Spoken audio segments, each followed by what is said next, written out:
Hi, and welcome back to Now TV Canada and what's happening now in my life. This would be episode 5, but video 7 because the last one was a 2-part video. This is The God Who Raised Me, titled Walter Spout. This is also like a 2-part story connection here. About how a household and practice in personal life at home really does make or break what is good about, God and righteousness and Christianity and church. If there's too much restriction, if there's too much discipline, if there's too much badness, you're going to get bad results. You're not going to get a strong community of religion, of people, a growing number of happy, bonded people. And I'm going to start off with saying, nowhere in the history of the Church of Jesus Christ of Latter-day Saints did any of the men in any of that stuff, did they treat women and children, even of color, as vile or as abusive or as restricting or as mean as the other guy, not Russell Taze, but there's another guy who was fashioning his version of the resurrection in the world to come the way he believed it in his head, to which the development of the church, the organization of Jehovah's Witnesses, men primarily followed suit behind in how they proceeded to run their houses with their women and children. As a full-grown woman, you do not treat her like she's a child. You do not need to discipline or restrict her or punish her like she's your son or daughter. You do not need to treat her like she's less than and isn't equal to and doesn't have a say or isn't part of the bills or the function of the home or raising of kids or having money, take short trips on her own, go take care of herself, spa the day, nails, hair, whatever. No woman in the world should be asking a man for anything around these things in a healthy relationship. And I am so grateful that God and Jesus gave me a backup plan to go to with a formal structure in which I am used to and am comfortable with and do love and embrace and enjoy. But I love long church pews. I love the message. I share President Oak's attitude and other presidents of this church previous about how God's in charge of business. And this includes family and who he blesses and who should be blessed. The better the parents are and the better the relationship, the better the kitchen and the better the bedroom runs, the better the home. And those church pews represent a huge family, represent the power of the blessing that God can give the better people. If you look to the ocean and the sea, you see the same thing in the lives of the orca whales. You have these females that finish having calves that still live on. They become grandmothers. They're so important to life at sea. It's keeping their grandkids alive and healthy and teaching their sons and daughters and their grandkids how to survive, where to find food when you're low on certain kinds, depending on if you're a resident whales of certain areas. I live in Vancouver. I was born in Prince Rupert, off the ocean, so I have resident whales. I have grown up with resident whales. I am very fortunate to be part of a pod that, in spite of my being on land a lot, they still know me. They still know my swimmer's soul. They know I'm restless and they understand I don't have this blessing, this benefit, this gift of having a church pew full of people that I can call my own. But I love going to a church and having my purse and my books out and taking up space for the places of where my kids should be, or the promise of people that I may convert who may become baptized and may choose to attend with me, or just choose to attend and enjoy all the beautiful blessings the sacrament and being around good people provides them in their life in order to make them make better decisions about their lives and feel better in the long run because they brought that into their life. I love the idea that while I'm here in the world, there's still a hope, a time, and a chance where I can fill a pew with people that want to know me, that want to be around me, that want Jesus in their life, that want to know God, where love is, and that we're there together from that. And you can't get that in a kingdom hall. It doesn't happen there. Every time I go into a kingdom hall, I'm always looked at, stared at, head tilts, eyes gearing. Oh, there's a stranger in the house, this new person. And they always ask the same questions. I'm not new. You're new. Somebody that's been in the organization for 2 years. Oh, I just came in 2 years ago talking about themselves. Okay, great. I was born one. I was born that way. I've never not known Jehovah God. The dude has never let go of me. I have been walking with him. He has raised me. I have been blessed at all the right times in my childhood with all of the gifts the Bible talks about and everything the Passovers talk about when they do the Easter thing about these things that go on between God and a person individually, that it's an individual thing. Well, I'm that individual. I'm one of those chosen few who've had those individual experiences while they still go around with the plates and the cups of wine that nobody drinks or eats from. But if you come over to the Church of Jesus Christ of Latter-day Saints, you'll see that every Sunday for 200 years, we've already been doing the bread and the water. And even the people that do Fifth Sundays where they do their communion, they're also participating in their version of something. Eat and drink of the body and the blood of Jesus Christ. And we should be, because it renews you and it cleanses you and it helps you renew your covenants with Jesus and the benefits of what his sacrifice gives all of us. But in Kingdom Hall, there are things that never change. The kind of chairs they use. They're always the square metal chairs, really uncomfortable. You can't take naps, really. You have to have chairs that would have no handles.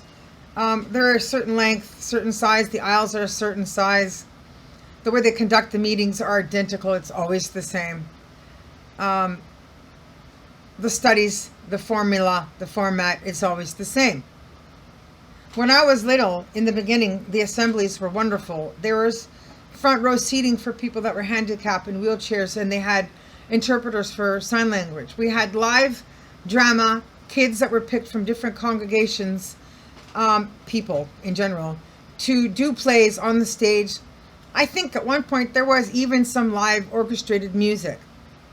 And there were pianos in some of those kingdom halls. And I loved my little books, the stuff I was given. I don't remember where the little pink one went that have kids in the back of the book of it. There's my little pink songbook. And I had a copy of the New World Translation of Holy Scriptures where they had gold letters of the H and the S as capital letters. I went to these meetings and I participated. You read the magazines, you answer the questions, you highlight the answers to the questions, and then you go to the meetings and you put your hand up and attempt to hopefully get picked on and answer some of the questions so everybody knows you studied it and that you're all excited and ready to answer, or that you're capable of answering. And that's fine, but you should be adding in the rest of what the Church of Jesus Christ of Latter-day Saints also does, where people get up and give natural talks from their heart, minds, body, and souls, from their own personal studies of Scripture, from their own personal testimonies of Jesus Christ, and still be partaking in the weekly sacraments of bread and water, and having separate classes after that part of the meeting is done, where the whole family's sitting together, even the kids, and everybody's had a chance to answer questions, and go off to separate rooms. Sunday school for adults, Sunday school for kids, youth programs, choir programs, music playing with real instruments, and Relief Society for the women. Now, the Jehovah's Witnesses do have a Relief Society, but it's both men and women that get together in those Relief Societies. But in all of the years that I've ever come and gone, there's still only men that stand on the podium and give talks. And the talks are pretty much just like the books teach it still, from when they were first written and published back knows when, 40s and 50s, theocratic training that's pretty much never changed. And the talks were like 10 minutes. And one of the things that is really bad is where you're giving constructive criticism and you're saying things about people giving talks or just learning how to talk in front of the entire congregation of people to this person about what is good and bad or what could be improved upon or whatever. It's a meeting. We're all there to attend and learn about the gospel and be there with God, with Jehovah and Jesus, and draw closer. We're not there to listen to criticism or insults or put downs. And this is something that's always made me extremely uncomfortable. It's okay for people to need to learn, and okay for people to be grady, like when you go to school and you pass the tests and you get your A or whatever from the teacher. But you don't see the teacher sitting there going through every single paper and every single test and talking about every single student in front of everybody in the theater, in a university auditorium of students or classroom. There's right and wrong ways and times and places to do that. Now, at the Church of Jesus Christ of Latter-day Saints, often our bishops will make little comments about the mixture of men and women that give their little talks. And we're allowed a little more time. We don't do just 10 minutes. Sometimes a person needs 15, 20 minutes. Sometimes a person will take up the whole time that two people are supposed to talk, and it's just the one talk. We're just given topics to write about and talk about. And the more we've studied and know about that, the better our testimony can get in doing that. And the bishops will always say something good and beautiful about how awesome and natural the talks were. Because the talkers themselves will usually say something about their own weaknesses on their own terms, because they already know. And they'll point it out. And then the bishops will correct them, going, don't think that way about yourself. It was great. This was wonderful. Whatever. Right? Just keep coming back. Keep giving talks. Keep coming up here. Just keep being you, doing what you do. I can't imagine what my life would have been like if I had continued to be abused, like I've told you in all of these stories about the God who raised me. Because remember what I'm telling you, that none of this is about Jehovah God and the truth he gave me and the heart he gave me and the gift of discernment he gave me and what he was teaching me and what he wanted me to see, know, and understand. This is about people. It's about humans. It's about sin. It's about weaknesses. It's about mistakes. It's about unforgiveness. It's about people that don't cry and don't repent. It's about people that don't change and how that hurts everyone. And that if that doesn't improve, if changes don't happen, you don't have to continually be in an environment where you're going to be ostracized or attacked, looked down on or looked upon in the wrong way, judged, corrected, criticized, act like you don't know anything, that you should learn more or keep studying to learn more, that you're not as good as or equal to them and may never be. Get out of those environments. I don't care what it is, the person you're with in a relationship, family, whatever. If you're being hurt constantly, you don't just keep turning your cheek and letting it happen. Get away. Go to the shelters and places where abused people can go and have a secret place to hide and start your life new. If it's not working in that place, go someplace else, right? I'll forever be grateful that I could turn to this Church of Jesus Christ of Latter-day Saints where I can go to a meeting and be there for 2 hours and I don't have to be abused. I don't have to worry about having somebody say something wrong, do something wrong, look at me the wrong way, judge what I'm wearing. That if all I have is shorts and sandals, I can wear my shorts and sandals. I'm not restricted to certain kinds of dress and skirts and certain sizes of lengths. I just use your common sense. Or the kind of shoes, whether they're flip-flops or high heels. I don't wear a lot of high heels. I have some. I rarely wear them because I need a car. I'm not going to walk down streets all over the place in them. It's not comfortable. And to pretend it is, well, that's just crazy. I'm not going there to date somebody. It'd be nice if I met somebody. I'd have a reason to wear some sometimes then. But I'm not looking to be driven around in cars by men and be the passenger when I'm perfectly capable of driving everything all the way up to an 18-wheeler truck by myself while still wearing flip-flops. I teach lifeguarding. I mean, first aid. Well, I could teach lifeguarding, but I teach swim lessons and I can teach first aid and I can give Bible lessons like you just saw in the other video. And do my own little testimonies and talks. I love being able to do that, the fasts and testimonies. I'm getting more and more confident and stronger at being able to do that. And if I didn't have the option of switching to this, I wouldn't have been able to.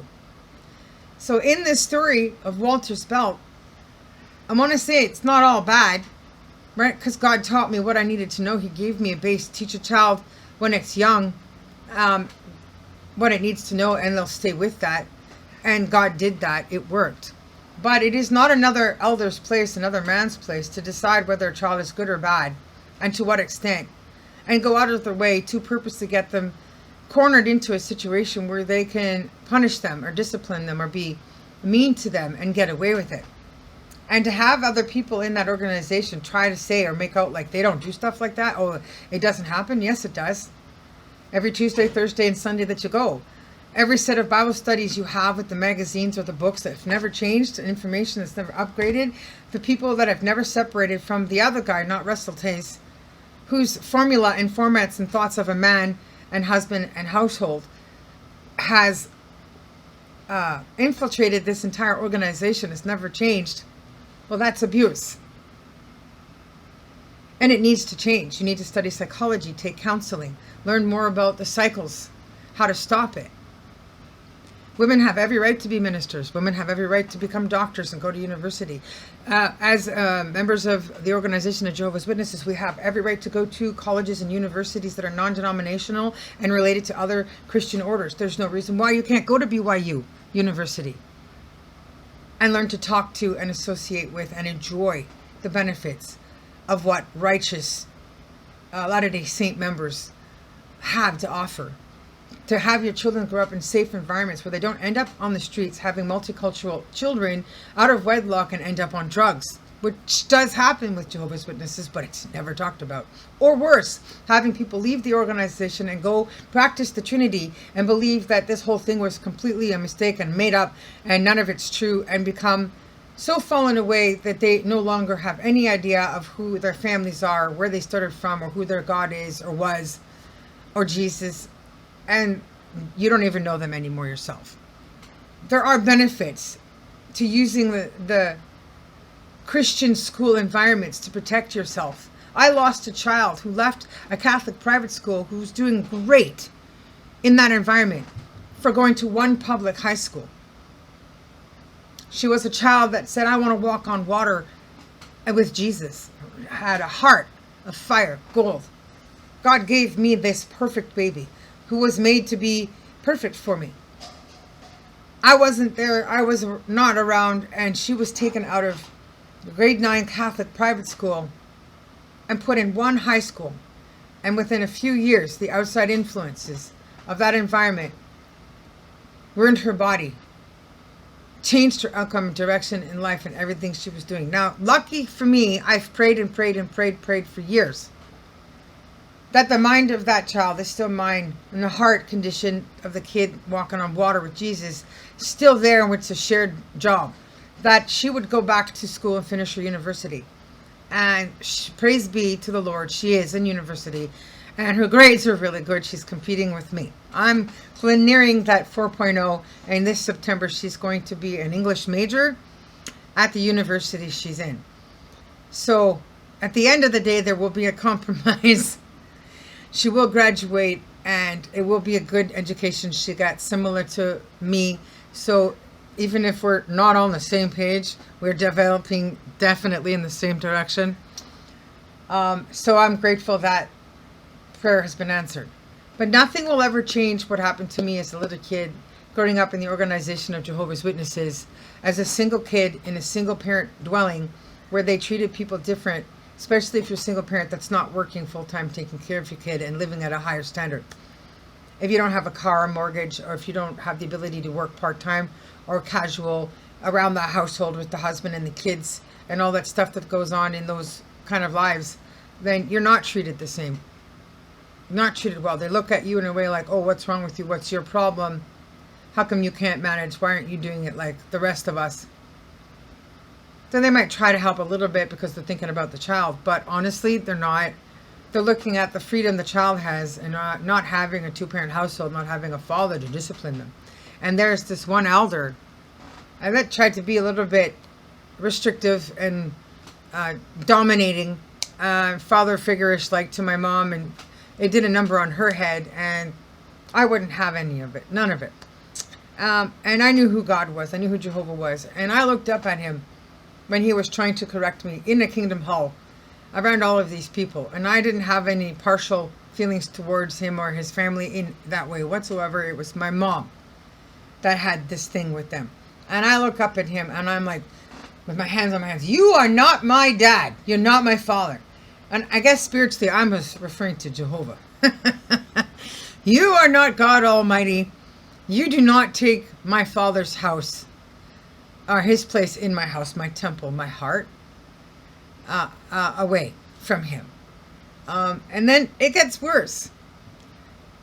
Behind my back, my mom and him and his wife, they're all talking about having me try to bond with them and be closer and be around them. And they're like, oh, hey, how about we have this? Why don't we let her come and sleep over at our house? Have a sleepover.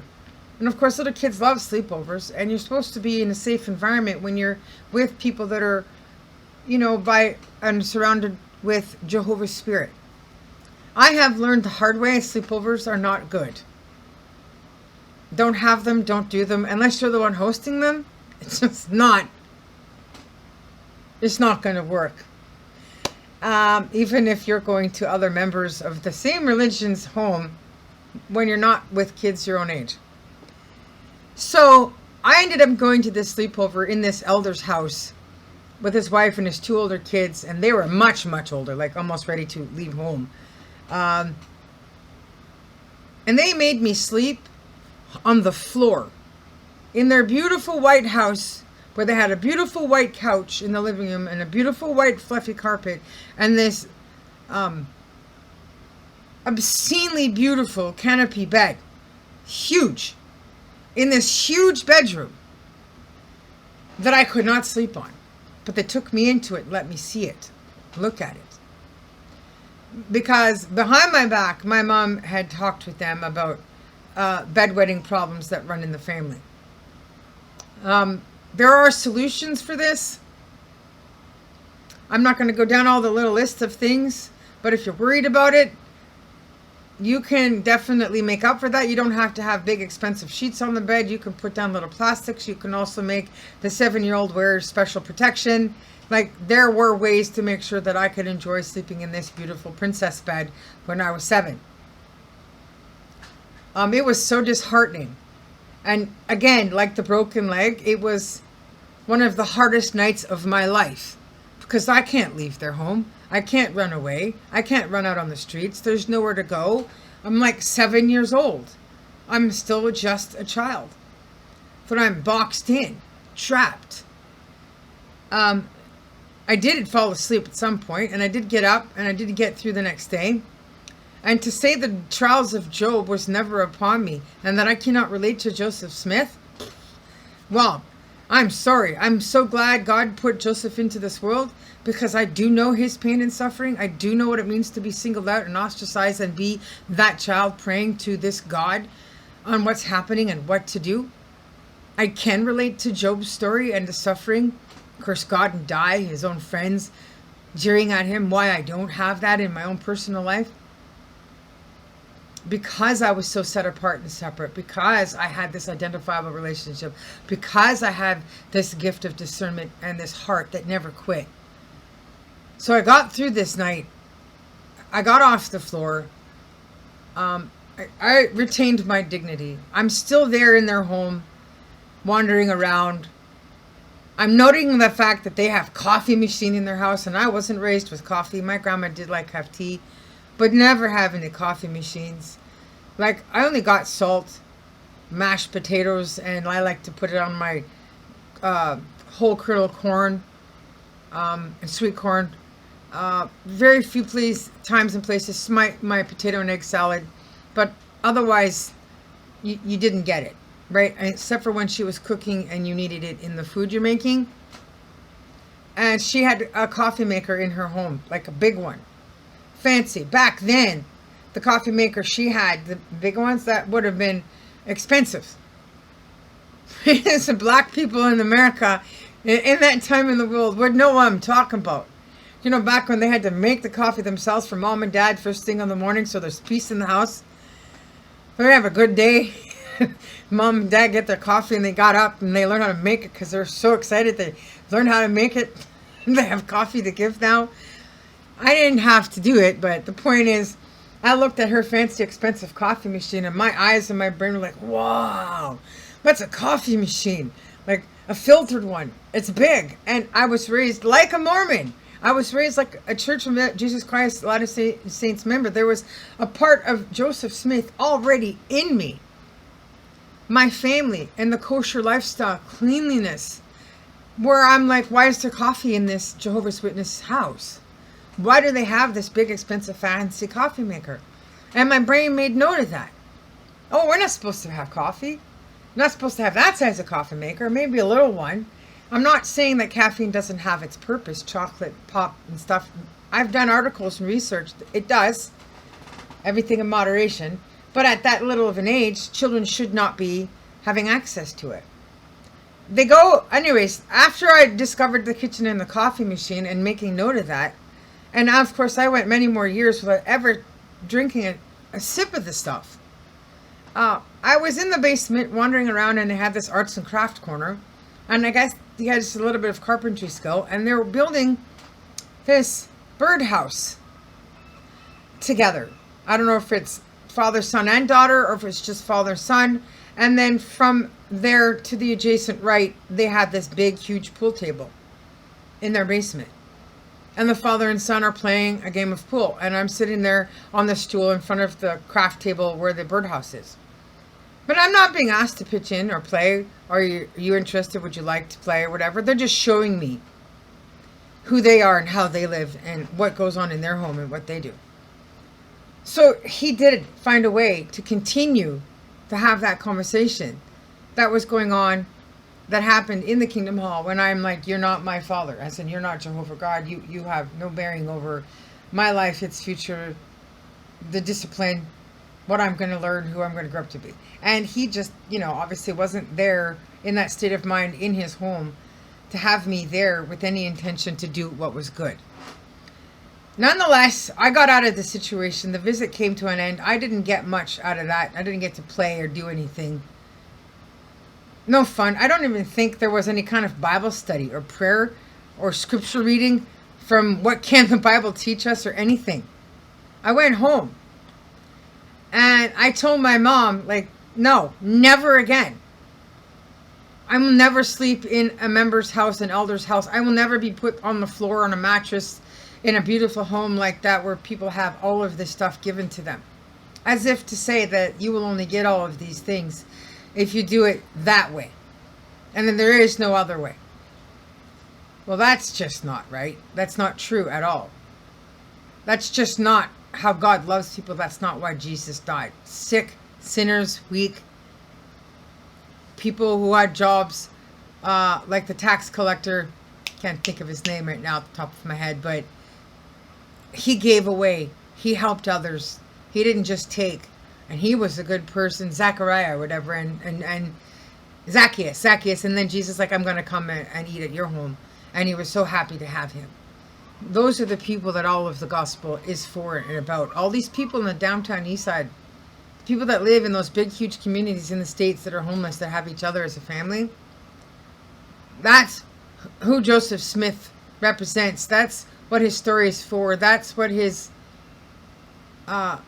martyrdom, and that's what the beginning of this dispensation and these keys and all of it it's for, is helping those people. And now these people do know about Jesus and do have access to churches and Bibles and basic gospel teachings that are right and are true and are the same. And that outside world has done more than this one organization has to save the world, to create a paradise. But we have hit a time in the world where Jesus now has to bring sides of the veil together so that we can impact the evil and stop crime, bring it to a halt, save lives, and bring more people into a state of recovery and wellness, dual diagnosis, whatever. Get them job skills, get them working, get them on their feet, get them housed. and fix problems rather than trying to build this utopia like the book Utopia by getting rid of people through sickness and crime and euthanasia and overdoses. Terrifying way of trying to clean the world up. That's not paradise, right? Because God's just going to resurrect all of those people and put it right back in their faces to remind them of what they did to reach that utopia without doing more right things to avoid that much loss of life so they could enjoy it on the same side as we are in. So, on with the Walter's Belt story. From that time I was in their house, further on down the road, back up to where I was the 9-year-old with the broken leg thing. Before the broken leg thing happened, you go through those disobedient phases where kids just don't listen all the time, especially in a single mother's allowance environment where you're around other single parents and disobedient kids. And I was around boys doing weird things. Kiss and tag on the schoolyard grounds during school hours. Boy wanted to get me alone in the laundry room. Big tall guy named Earl, whose younger brother Dale was cute and short, and like my friend Rachel, cute and short. So she was able to get all blushy and about Dale. And then there's Earl, the big tall guy looking at me, and I'm like, yeah, no, whatever. Hey, why me? How do I end up in the laundry room? And then around all of that, there's this other guy named John. There's these big lips and this like a dog almost, like this little sputum. And he had this thing and he wanted to do this kiss thing. And it's just awful how I learned about this stuff and how this stuff was pushed upon me. I don't remember. I'm pretty sure that he was the guy that tried to push on me that first kiss. And so you get upset. Kids start to go, okay, this stuff is happening, and you get restless and you get anxious and you're like, I want change. I want out of this situation. I want help. So you start acting out and misbehaving in ways where you're hoping it will push a button, pull a string, set off an alarm or a switch, somebody will do something, including in the only organization of regular attendance that you've known up to this point in your life. That's all you know. That somebody could take you into a better environment, peaceful, safer environment, where there's routine, structure, and appropriate balances of discipline. But nothing was ever done. Nobody did anything. My mom didn't have all the answers, didn't know. She wasn't perfect. And so in her moments of desperation where she's like, oh, I want to discipline my daughter, she'd come up with these weird ideas. And one of the things she did, and I know other people did stuff like this because that's just normal, right? Spankings went way back when. And people used all kinds of weird things to do stuff for the whoopings, right? And my mom had this brilliant solution. She had this traditional pie spatula, red, little frilly on the edge pie spatula and handle, and it's really good. But a swaddling stick. And I guess she'd used it one too many times. She'd done it a few times, and a few times was all it took, and God's like, yeah, no, not happening. Bam! And she breaks her little pie spatula. I can't remember the name of Tupperware. The Tupperware company. My mom was big on the Tupperware company. She loved the Tupperware. We had an entire set, all the different sizes of containers and bowls and dishes. And that generation of Tupperware, you could get through earthquake. You could survive this world and this system with those Tupperware containers. Nothing getting in there. Your food is safe. But the spatula didn't survive.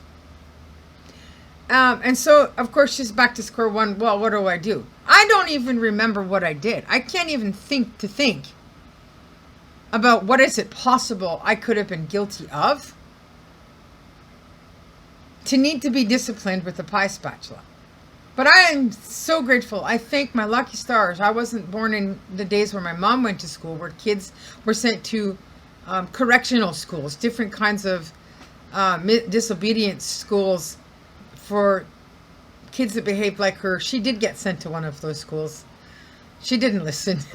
She'll tell you about that. But where, you put the dunce cap on them, put them in the corner, where you're smacked with the big, huge, long school rulers, back of your hands and stuff. And people did use belts. Thick and thin, long and short. And this Walter guy, this elder dude from the Jehovah's Witness organization, got this idea. And it's not because he knew about the spy spatula necessarily. But obviously, there had been constant discussions because he had this constant obsession.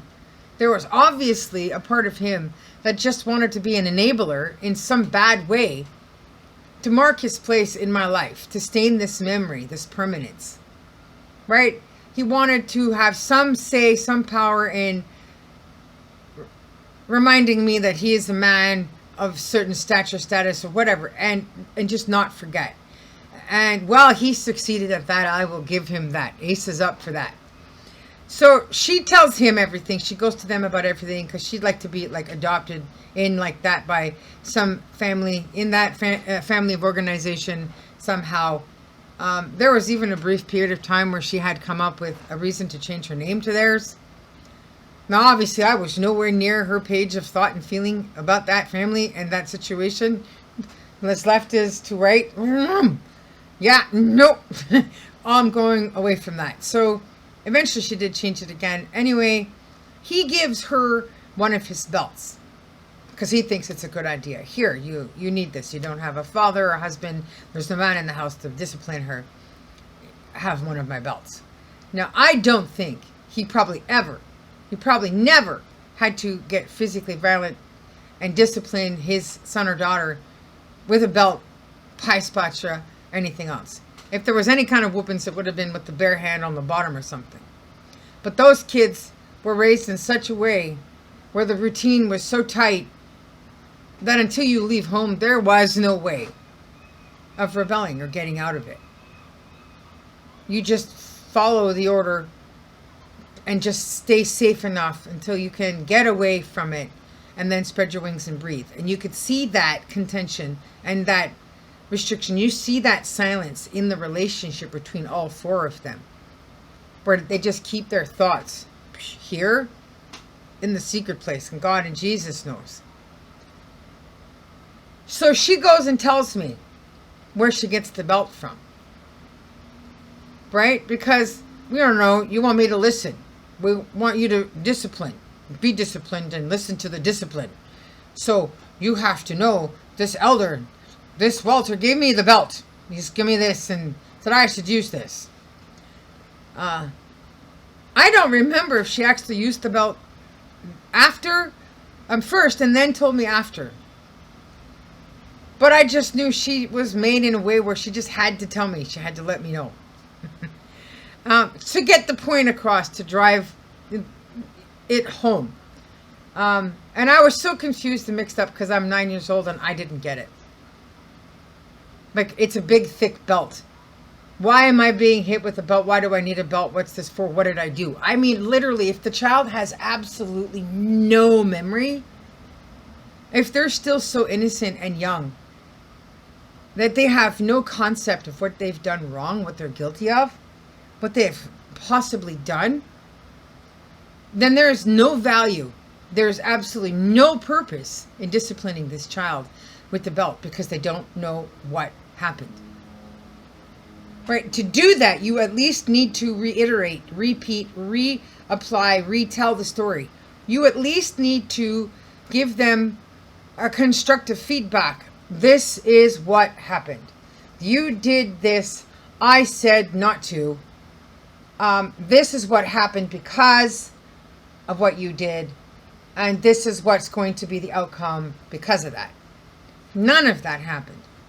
So she is hitting me with this belt one day. Boom, boom, boom, boom. And I'm doing the only thing I can do as a 9-year-old. Screaming.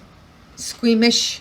Squirming. I'm jumping up and down and I'm moving all over the place. And I'm crying. Tears are falling down my face like a thunderstorm. Ah!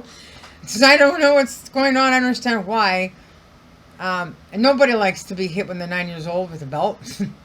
And she did. She got me in there pretty good a few times with that belt. But I'll never understand it. I'll never have any memory of it. I'll never get why.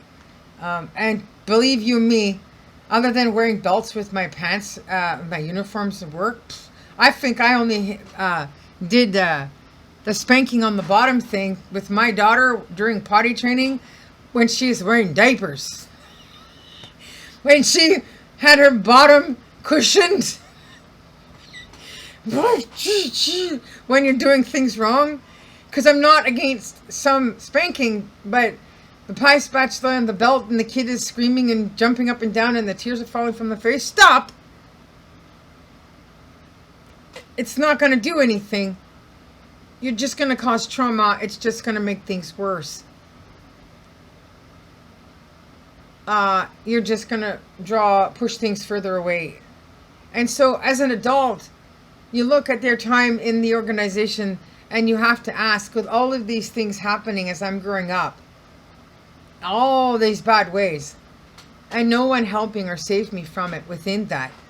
And that every time I went back, they would be constructively criticizing how I dress, offering to give me clothes, stuff that you shouldn't even be buried in. And trying to tell you to improve on this, that, and the other thing, because they only know how to be constructive in ways that are not actually good, because that's all they know. And then you have to ask yourself, why in the world would I continue to put myself in those environments and continue to allow myself to be harmed and abused? I am certain of it, that it's much like the way the adversary has always behaved and has always run his system and his world and treated women and children. Specifically how the women are treated, and then the women are turned around and taught to do that to the kids. And so the cycle just continues itself. So they're feeding into each other, feeding off of each other. So when Jung, the psychiatrist, said God disavows and yet allows religion, Christianity, and explains it because God doesn't like the organizations that human beings put together with weaknesses and bad parts of their habits and behaviors, and how that just feeds into a bad pattern of results in hurting people, which doesn't represent who he is at all as God and how he loves us as his children. And then he goes on to say, but yet he allows religion to exist because we were born to serve God. We were born to serve a higher power. We were born to serve the maker, the creator, right? It just wasn't meant to be this way. He didn't intend for us to not get a blessing from the Garden of Eden and all of the fruit of the tree of life and what it had to offer the way that it did happen. If they had passed the test and had avoided falling for the temptation. I mean, you have all these beautiful fruits on trees and everything's delicious and good. Why on earth would you be tempted? Why would you need to eat from that one tree, that fruit? There's probably 1,000 identical trees with the exact same fruit on it. There are fruit trees that do exist in the world that actually grow different fruit on the same tree. So if you had just said, okay, talking to a snake is weird, and yeah, no, I don't think I want to do that, and go and seek Jehovah, and go seek the Creator, go seek the Almighty, and say, hey, God, there's this slithering thing on the ground we named snake, trying to talk to me, telling me to eat from the tree you said not to. If we had just passed that test, God still would have blessed us and given us knowledge, and we would still have a different world of freedom and life and paradise. Because at some point he would have given us that if we had passed that part of the trial. And we would have a shared kingdom where we would rule as like little gods with small g's to his big God on this earth with him in perfect human condition. And then we'd have everlasting joy and peace, and life would be wonderful. But unfortunately, that isn't what happened. And so now you have all of this different form of Christendom, which is living in the community of Christ, which of itself is still good, and we should still continue to get what we can out of that, where we can, with what we have access to. But we have to be very mindful on a personal level of our holy temples, our homes, our bodies, and our personal relationships, and how we work together with God and with Jesus through the gift of the Holy Spirit, so that other people's outside behaviors and actions, or lack of exposure or knowledge and education and lifestyles, don't affect your life in bad ways any longer than it should or have to, or at all. And that's why I am sharing this. I survived the belt, but eventually she got rid of the belt. And after those 9 years in that city, of that constant, regular attendance, some of those buildings were sold. Some of those buildings through the years were also torn down. And all of the pianos and music that used to be in buildings were completely removed.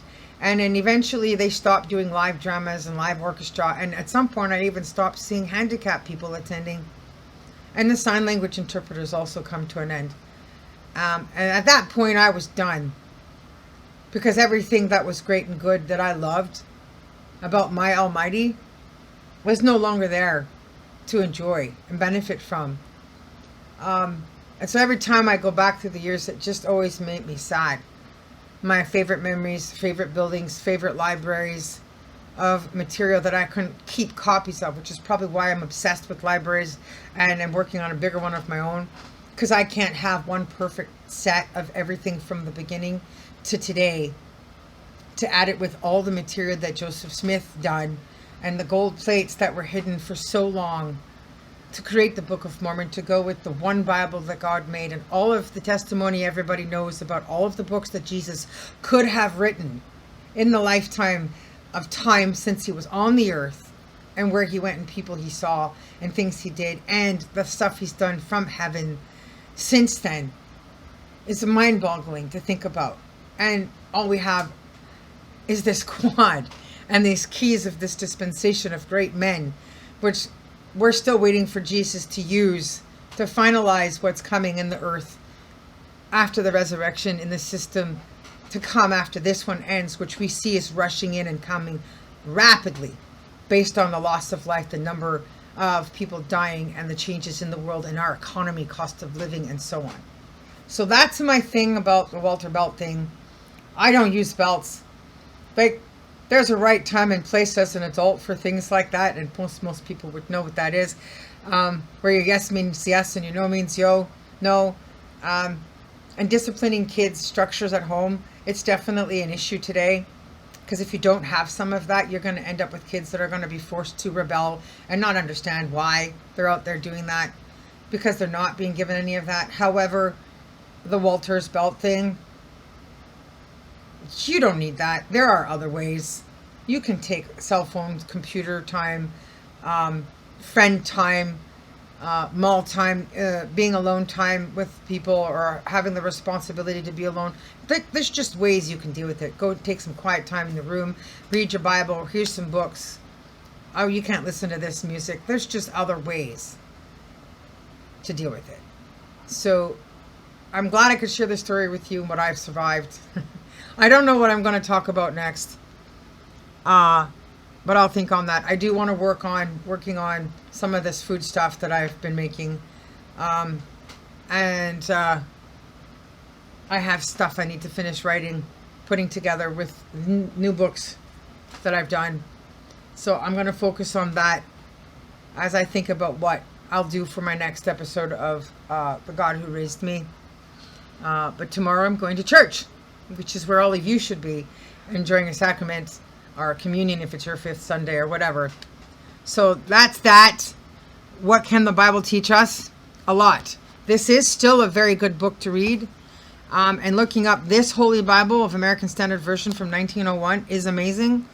I do not tell people not to go to the website, because the jw.org website has good music and other stuff in little segments of things that you can apply with the material from the LDS Church, and just in your own personal life, whoever you are, learning to seek answers that you are not finding where you are. So there are some benefits to modern technology, so go ahead and benefit yourself by using that. Please come back for more videos. And if you have any of your own, go ahead and learn how to make those stories and share that, because the one thing you need to do is get it out of your head. Talk about it, share it, because that's one of the main steps in recovery, moving forward, getting over the hurdle into a beginning of a new place that you can reach just ahead once that's can of worms is opened up and that is all aired out of your soul. So that's it. I'll see you guys all back with another episode of The God Who Raised Me when I know what I'm going to tell. I now have to focus on my Edgar Allan Poe book and cooking stuff. So enjoy your time with your family and your gospel time at home. Take care of yourself. Don't forget to pray. You just never know how much time you've got. Okay, peace out from Now TV Canada. Thank you for listening to my story now and what's happening in my life. Okay, Superman signing out. Bye.